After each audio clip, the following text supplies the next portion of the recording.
रामकृष्ण हरे. सज्जन हो, आज आपणापुढे गीत आणि संगीत या विषयावर विवेचन सादर करणार आहे. गीत या शब्दामध्ये धातू आहे गई, गायते म्हणजे गाणे. मूळ धातू आहे गई आणि गाणे असा त्याचा अर्थ होतो आणि रूप होतं गायते म्हणजे गायलं जातं. आणि त्याला सम उपसर्ग लावला की संगीत असा अर्थ होतो. म्हणजे सम्यक गीतम संगीतम, विशिष्ट पद्धतीने तालास्वराकडे लक्ष देऊन रागामध्ये गाणं त्याला म्हणतात संगीत. पण गीत हा जो साधारण प्रकार आहे तो संतांनी भाविकांनी गायलेला आहे, त्याला भावगीत वगैरे वगैरे असे शब्द आहेत. आणि संगीताची व्याख्या करताना गीतम वाद्यम नृत्यंच त्रयम संगीतमुच्यते. गीत, नृत्य आणि वाद्य तिन्हींचं मिळून संगीत होत असतं, अशी त्याची व्याख्या आहे. आणि रंजयती ती राग, हा जो माणसाला रंजन करतो आवडतो त्याला राग असं म्हणतात. सगळ्या रागांना राग नाही, जो ज्याला आवडतो तो त्याचा राग. तेव्हा गीत आणि संगीत हे जे आहे ना, तर याचा अर्थ असा होतो की स्वभाव मनुष्यजात सकळ स्वभावता भजनशीळ, असं भगवद्गीतेत म्हटलेलं आहे. म्हणजे ज्ञानेश्वरीमध्ये भाष्यात म्हटलेलं आहे, मनुष्य हा स्वभावताच भजनशील असतो. आणि गाणे हे जे आहे ना, हे सगळीकडे आलेलं आहे संतांच्या वाङ्मयामध्ये. गात जागा गात जागा गात जागा गात जागा प्रेम मागा विठ्ठला गात जागा गात जागा गात जागा गात जागा गात जागा असं म्हटलं आहे. तर संगीत हा शब्द फारसा कुठेही संत वाङ्मयामध्ये आलेला नाही. गाणं आलेलं आहे, गात जागा असं म्हटलेलं आहे. त्याला लोकसंगीत किंवा भावगीत असं आपलं म्हणता येईल. भावे गावे गीत शुद्ध करोनिया चित्त, तुझ व्हावा आहे देव, तरी हा सुलभ व पाव, तुझ व्हावा आहे देव. तुला देव हवा आहे ना, तर भावयुक्त अंतकरणाने संगीत गा. एवढा संगीताचा प्रभाव आहे. आणि म्हणून ह्याच्यावरून समजतं संगीत ही साधना आहे. आणि तेच तुकोबारायांनी असं म्हटलेलं आहे की तुकोबारायांच्या अभंगामध्ये गाणं, नृत्य, संगीत म्हणजे गाणं वाजवणं आणि नृत्य हे तिन्ही आलेले आहेत.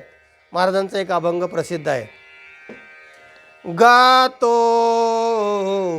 नाचतो आनंदे, गातो नाचतो. महाराज म्हणतात मी गातो आहे आणि नाचतो आहे.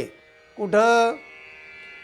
तुझे तुझ पुढे देवा देवा, तुझे तुझ पुढे देवा.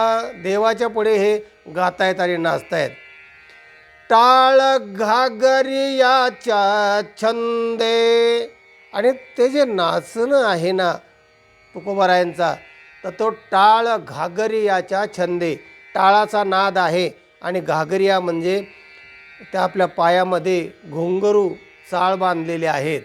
म्हणजे गीतम आहे, नृत्यम आहे, पण वाद्यम आहे. वाद्यम म्हणजे टाळ आणि घागरिया. तुझे तुझ पुढे देवा देवा, तुझे तुझ पुढे देवा देवा, तुझंच गाणं आहे, तुझ्याच पुढे गातो आहे. नेनो भाव कैसे सेवा, मला भाव कळत नाही, सेवा कशाला म्हणतात ते कळत नाही. फक्त तू आणि मी आणि माझे अंतरीचे स्वर, आणि त्यातून मी गातो आहे तुझे गुणगान. नेनो ताल घात मात. तिसऱ्या चरणामध्ये महाराज म्हणतात मला ताल घात मात सम वगैरे हे काही कळत नाही.